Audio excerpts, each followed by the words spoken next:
Hello and welcome along to another episode of this FIFA 19 career mode Road to Glory with Crew Alexandra. It's season 1 episode 7 and today we're here for a promotion party. If we go and look at the league table, we've cemented our place in second place and with one game to go, that's exactly where we're going to finish. So we're going to play the last game of the season away at Grimsby. We're going to discuss our plans for next season a little bit, talk about our player development and hopefully all will go well.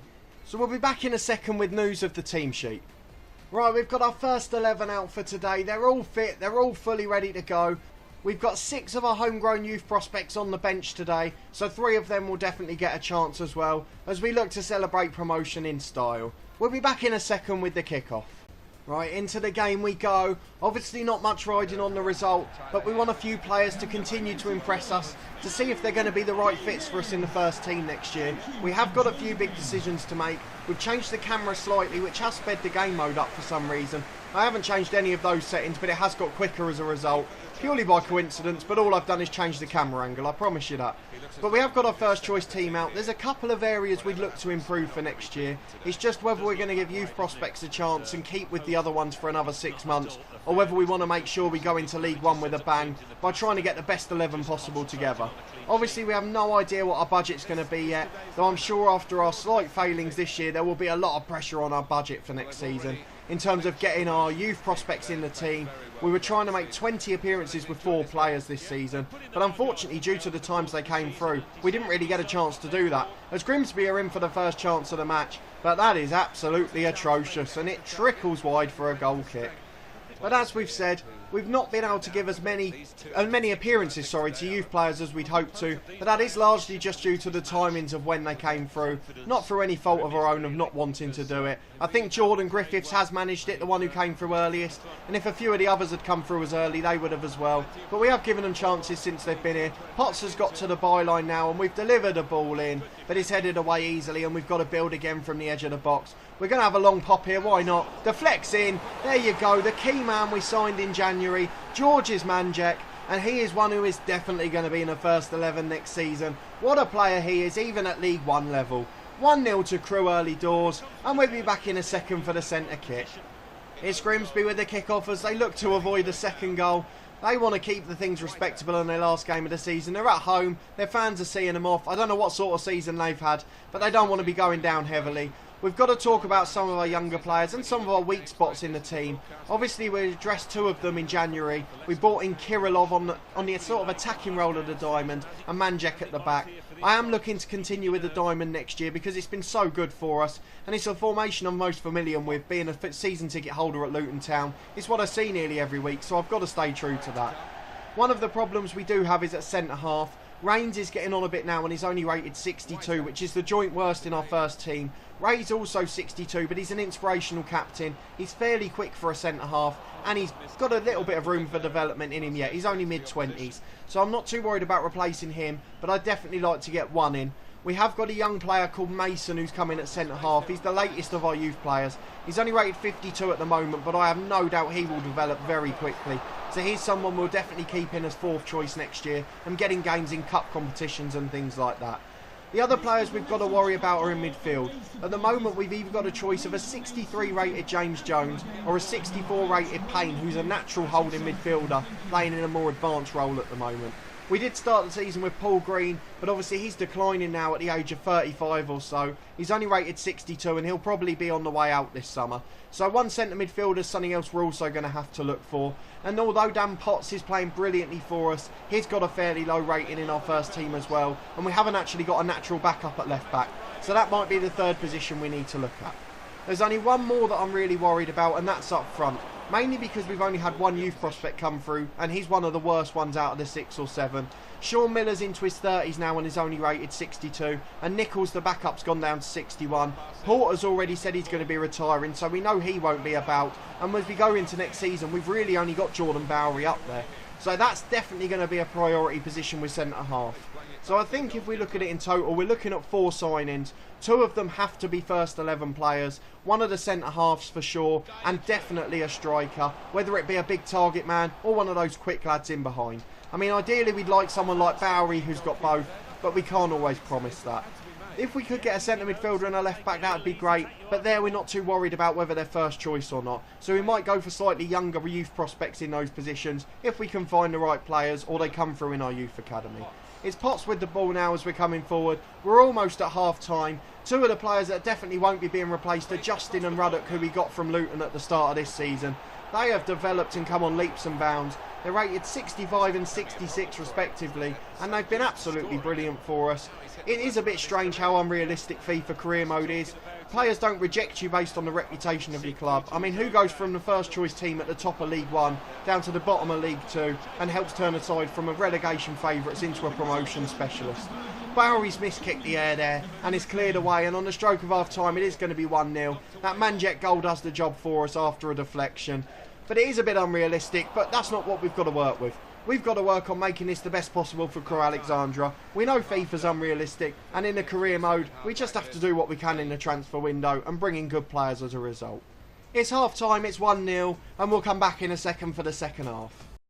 Bowery gets the ball into Ruddock. He's got to slot this away surely. Good save by the keeper, and it's tipped behind for a corner.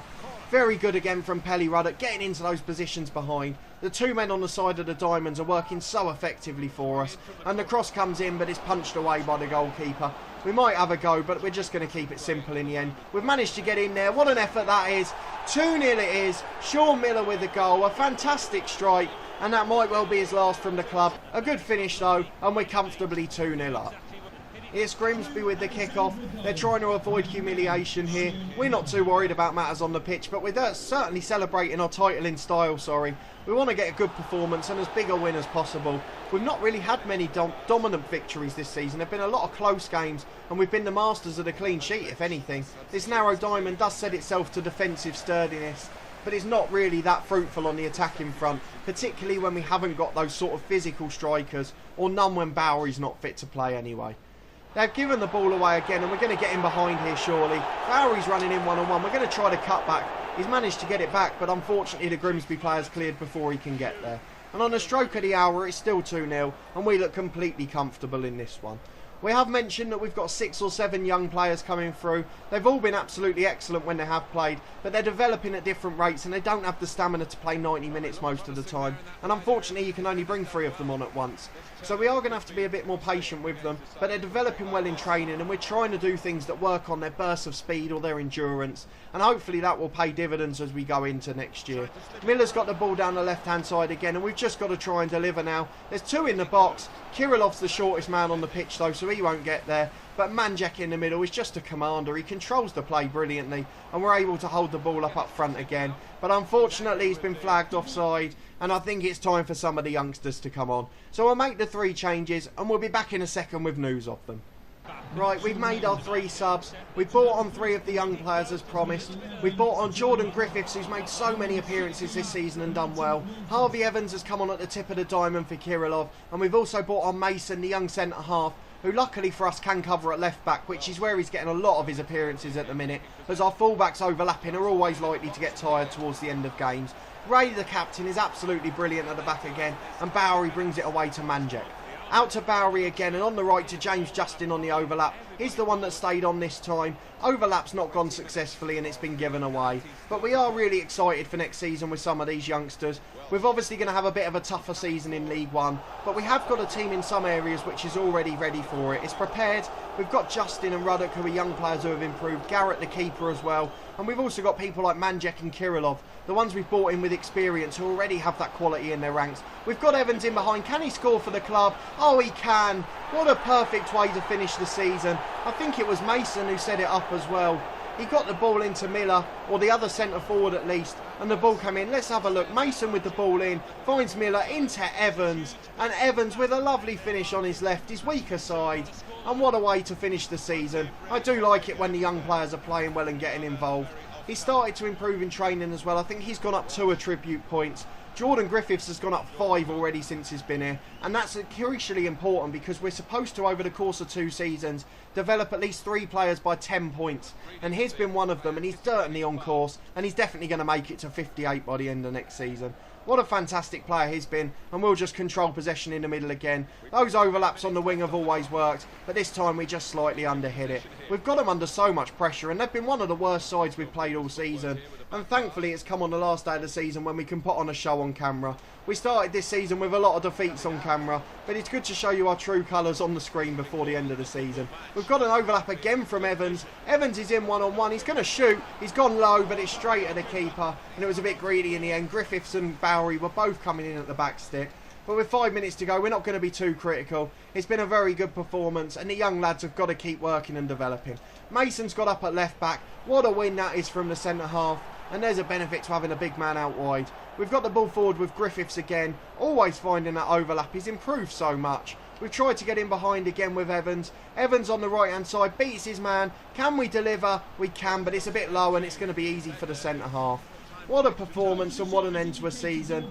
Let me know in the comments what you think of our plans for next year. Are there any other positions you think we should be replacing? Obviously you've seen our first choice team for the first hour today. You've seen the 4 that I think we need to replace. Do you agree with me, or do you think there are some of our higher rated players who aren't quite as good as I think? Bowery nearly finished it in style there, and Evans tries to get the last ball into the box. But it's going to be cleared away, and the game's over. We've won it comfortably. What a finish to the season, a comfortable 3-0 win, and we are promoted in second place to League One. You know that means we'll be back next season with all of our summer transfer news and the first game of the season from our new league as we continue our rise to the top of English football. But that will be all for this episode. Despite not quite making the youth development targets our board had given us, we've got an 86 rating, so I don't think we're going to have any problems with that at all. We've got some tournament prize money, which has already given us $1 million to the transfer budget, which bodes very well for next year. If you did enjoy this video, please put a thumbs up on it. Subscribe to the channel for daily Football Manager content, as my channel name gives away. We're well into our 2 stories now from FM19. The head coach, where we work under a director of football. We have no say in transfers or contract. We just work as a coach with the team we're given and try to lead them to glory. It's a bit of a journeyman save, so we can pop along from club to club. We've already had a couple of moves, so go and check that one out. We've also got our One Club Challenge, which is a bit similar to this sort of story with Crew. We're with Torquay United, starting in the Vanarama National League South, and we're working our way all the way to the top with the aim of winning the big competitions, just like we're intending to do with Crew Alexandra in this one. As always, there'll be an episode from this FIFA 19 career with Crew Alexandra every Friday. But a massive thanks for watching this one, and we'll see you next time.